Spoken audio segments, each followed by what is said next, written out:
যারা কচু খেতে ভালোবাসে না, এইভাবে করে কচুর তরকারিটা একবার বানিয়ে দেখো, দারুণ লাগবে। টেস্টটাও একদম অন্যরকম হয়। তার জন্য কিছুটা কচু আমি পরিষ্কার করে ধুয়ে নিয়েছি।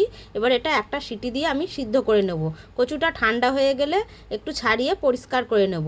কচুটাকে ছাড়িয়ে আমি গোল গোল করে কেটে নেব। এই দেখুন, ঠিক এইভাবে গোল গোল করে কেটে নিয়েছি।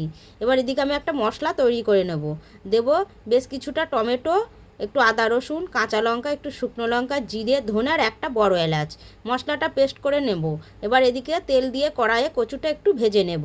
একটু হালকা বাদামি করে ভেজে নেওয়ার পর কড়াই থেকে তুলে নিয়ে জিরে আর হিং ফোড়ন দিলাম। তারপর পেঁয়াজটা একটু ভাজা করে নিয়ে একটা ক্যাপসিকাম দিয়ে দিলাম। তারপর সেই মশলার পেস্টটা একটু কাশ্মীরি লঙ্কার গুঁড়ো, হলুদ, নুন দিয়ে ভালো করে মশলাটা কষে নিলাম। মশলা কষে নেওয়ার পর কচুগুলো দিয়ে আরও 5 মিনিট ভালো করে নাড়াচাড়া করে নিলাম। এইবার একটু 5 মিনিট ঢাকা দিয়ে রেখে দেওয়ার পর এইভাবে করে আমি মাখো মাখো নামিয়ে নিলাম। এটা কিন্তু তোমরা রুটি, ভাত সব কিছুর সাথেই খেতে পারো।